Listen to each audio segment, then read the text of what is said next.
Yellow and Red makes by Digits 27, Chapter 1.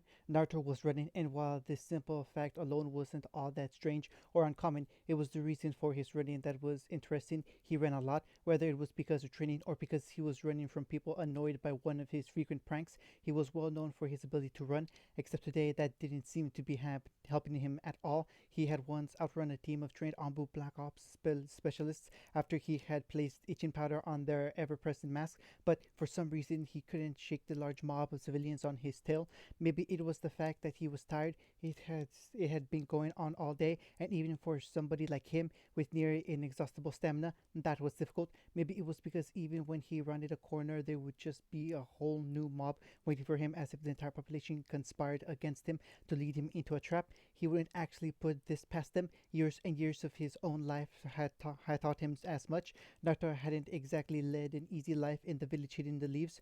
Far, far from it. From the earliest memories in his time at the orphanage, adults were treating him as if mere thoughts of him were distasteful.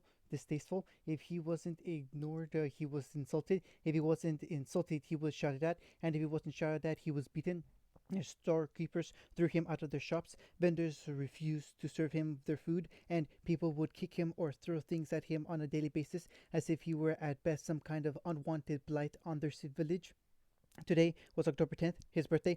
Far from what many would believe a 7-year-old child like himself should be thinking, he wasn't happy about it. In fact, he feared the day of his birth more than any other day on this calendar. It was strange that, except for on his birthday, he wouldn't even know what the date was. It was the villagers who were considered enough to remind who were considered enough to remind him.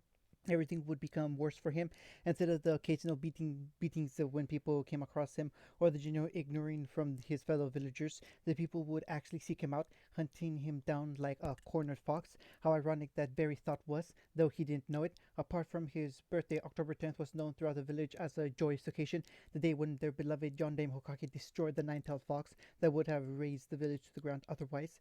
It sent the village into an uproar of partying, drinking, and of course the annual game of hunt down Naruto and beat him to within an inch of his life and hope he died, hope before the Hokage found out. This is why Naruto was running. It was far harder than anything he had ever done in his life before, and for a shinobi in training, that was saying something. He had thought that all his troubles would be over when he entered the academy last year, that everyone would start to see that he was a member of the village too and would protect it and them. It only made things worse. Parents abhorred the idea that a wretch like him would be in close proximity to their children on a daily basis, that he would actually learn with them as the village actively tried to make him stronger. How wrong they were about that.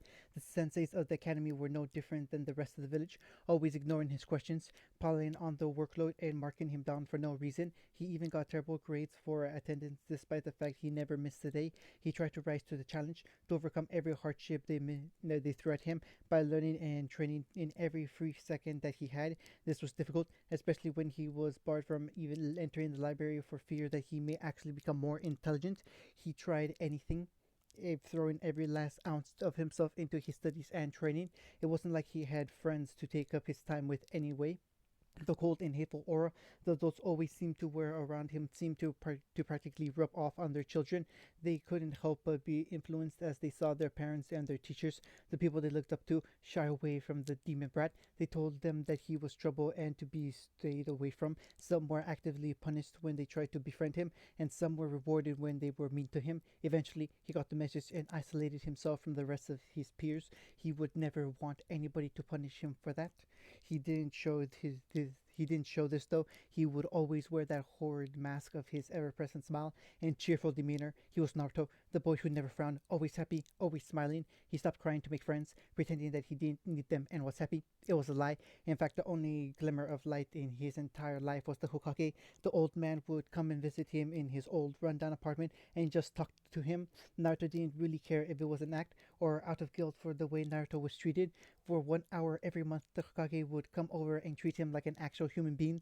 They would talk about anything from from his school life to his favorite food to his hobbies. Naruto had to make up a lot of what he said in order to give the old man a little hope. He was sure that if he told him that he had no hobbies, no friends, and the only food he could even afford was the instant ramen cups, he would only feel sad. He hadn't come this month.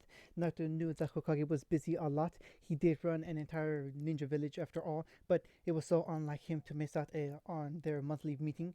Naruto had tried to go over and see him instead, but the cruel receptionist had kicked him out the second he tried to step foot in the Hokage Tower.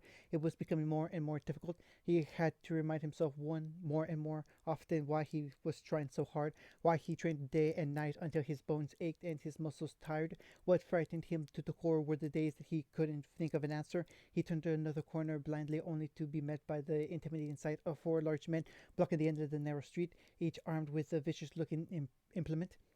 Desperately, Naruto climbed the side of the building, using his recently gained strength and flexibility to scale the building using seemingly impressively handholds.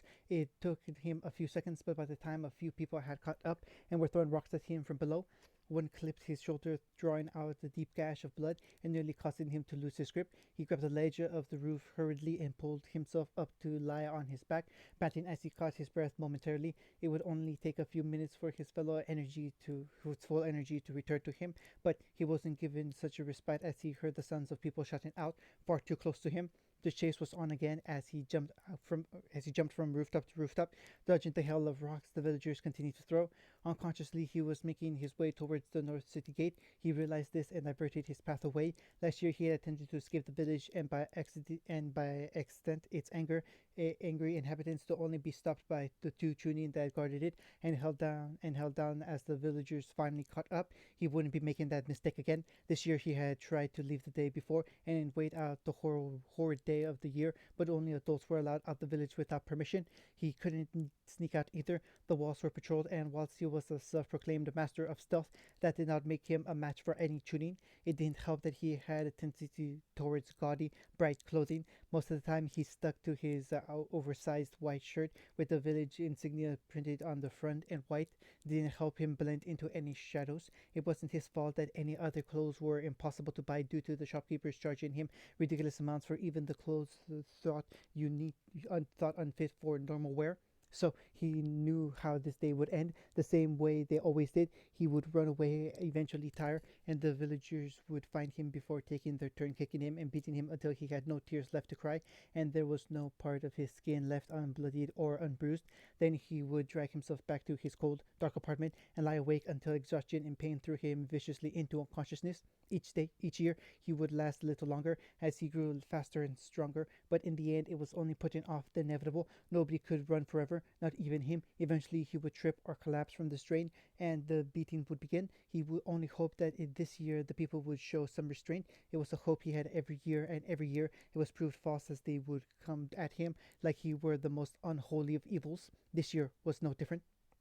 Uncle strewn across the rooftops. It was her preferred means of getting across the village, away from the festivals below. It wasn't that she didn't enjoy the rowdiness and generally happiness of the rest of her people. She merely had some place to be and didn't want to get held up. She would always make her priority when her sensei called her, and he was always so kind when she showed up a few minutes after he had sent for her. She was especially excited today. He had said something about an important mission for a while now, and now he was finally going to take her to the land of the sea. It was the farthest she would have ever gone on a mission before. She of course knew that Orochimaru sensei had been all across the elemental nations and wanted to be just like him, exploring and adventuring until there was no place left that she hadn't seen. She stopped her almost skipping like pace when she heard something different to the rest of the festivals around her. She looked down from the rooftop she had landed on only to see a fairly large group of people all gathered around in a loose circle. Their combined gaze seemed to be towards the center of the group, where the young girl saw a boy of maybe 6 or 7 get kicked repeatedly as he lay on the ground quietly crying and just taking the beating as if it were a daily occurrence. She looked on in horror at the sight as large men took it in turns to beat on, kick, and beat the shivering child. There were bruises all across his small body and blood covering his white shirt, staining it a rusty brown until you wouldn't know it had even been white at all. She looked on in shock at this until she recognized the mop of spiky blonde hair and the distinctive whisker-like marks on the child's cheek. Uncle may have only been 13 and a genin, but her sensei had seen fit to tell her about the attack by the QB and not the edited version fed to the rest of her generation and the ones below it. She knew full well about the fourth sacrifice and his use of his child as a vessel to contain the imprison the beast that had threatened their home.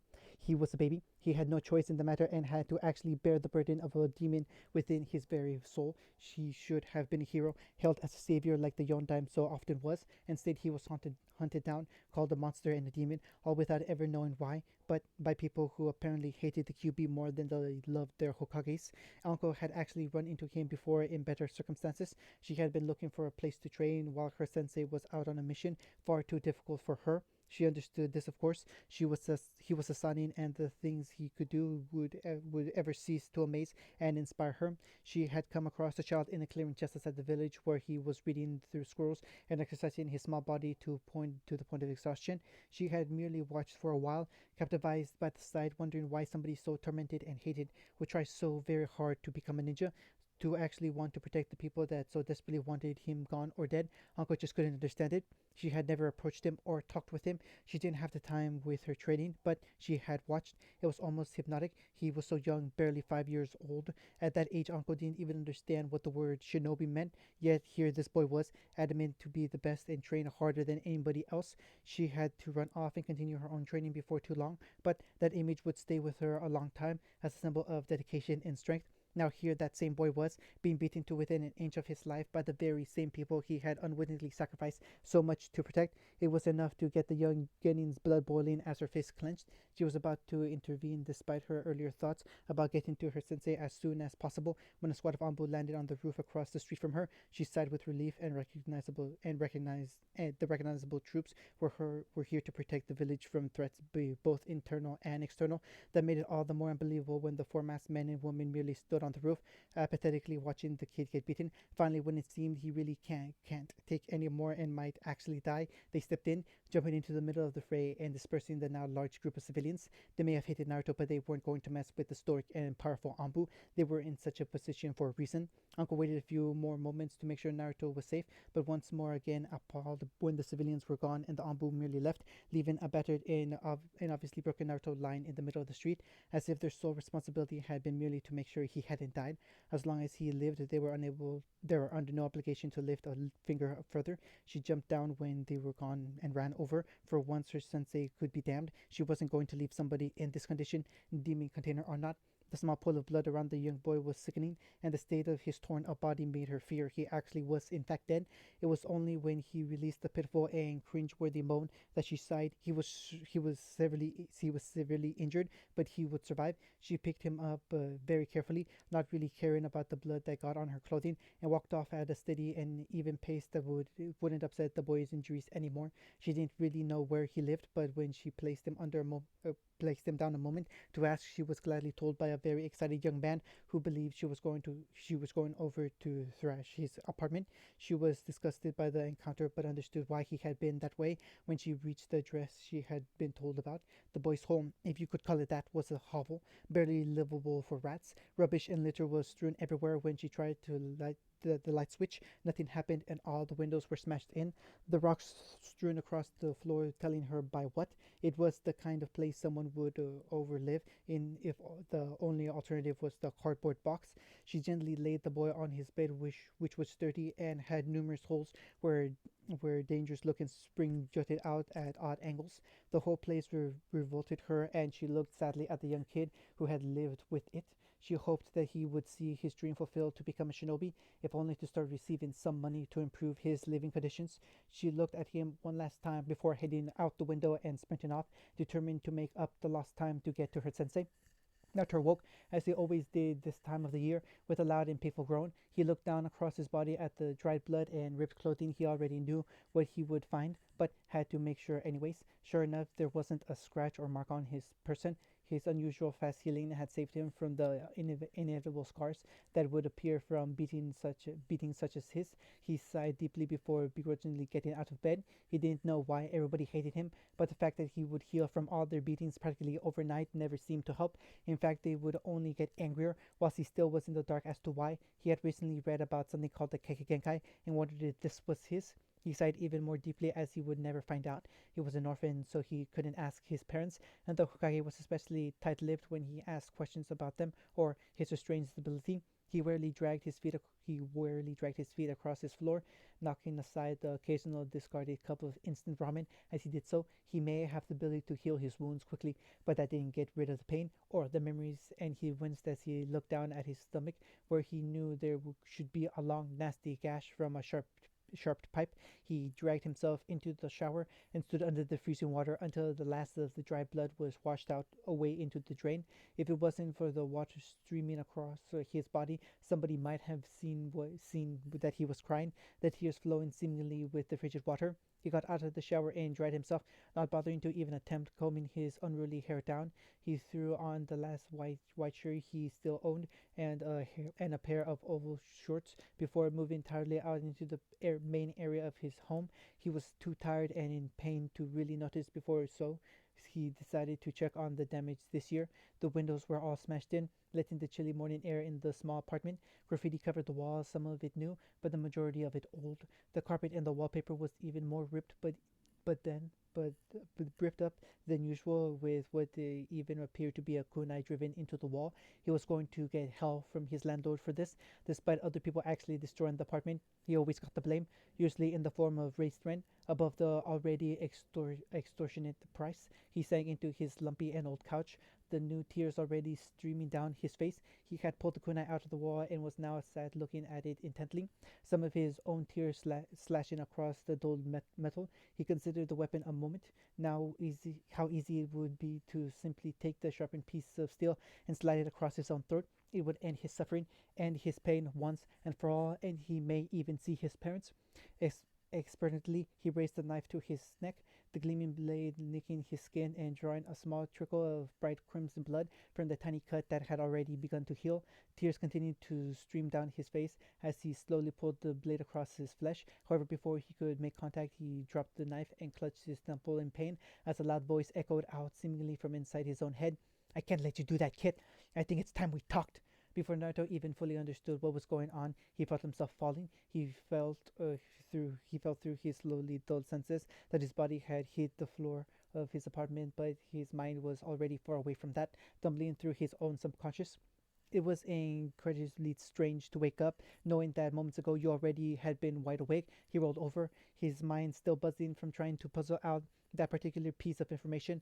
What surprised him was that he didn't see the usual faded and peeling wallpaper of his apartment ceiling. He slowly got to his knees, then to his feet, and unsteadily looked around himself. He seemed to be in what could only be described as a sewer. Considers corridors led off in every direction like a maze, and the ever-present sound of dripping water could be heard all around himself. It wasn't the Konoha sewers. Naruto knew that because he had spent his fair share of time hiding in them. This place was new, yet at the same time he felt a rush of familiarity with the dank place. Finally, Naruto got why it was so strange here. He couldn't smell anything. He was in a sewer, or so he thought, yet he couldn't smell a single thing, nothing, not even himself when he bent down to smell his own arm. It was the strangest thing, and he fixated on that for a few moments as he feared he had somehow lost his senses of smell. As he frantically looked around, worried about missing sense, and his strange surroundings, something caught his eye in the periphery of his vision. He turned slowly this time to look at the corridor that had captured his attention. It was unremarkable, like the rest of the passages leading off in every direction, yet Naruto felt a tug when he looked at it. He was drawn to it and wondered if he was under the influence of genjutsu. He had only read about the mind-altering chakra techniques, so he had nothing to compare it to. In the end, he figured that if somebody had actually was actually doing that, they would have already hurt him. They would have hurt him already. So he simply went with his instincts and walked down the passageway. This continued for a few minutes, reaffirming his earlier thoughts on this strange place being some kind of maze.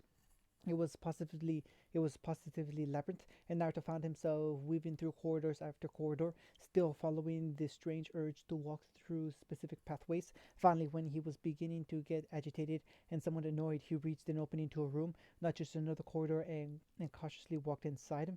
Once again, he wondered just where he was as he saw the massive steel gate that acted as the fourth wall of the otherwise plain room.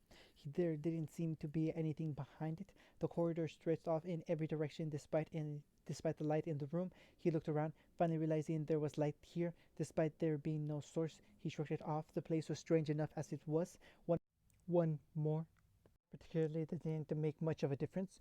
He was cut off from his ponderings as the previously dark space behind the gate was filled with bright orange flames that seemingly filled every inch of the darkness. He watched entranced as a large set of eyes and a grinning mouth appeared in the flames, looking down at him. He knew he should have been afraid by such a sight. It was straight out of the depictions of demons he had heard, and said he was only curious.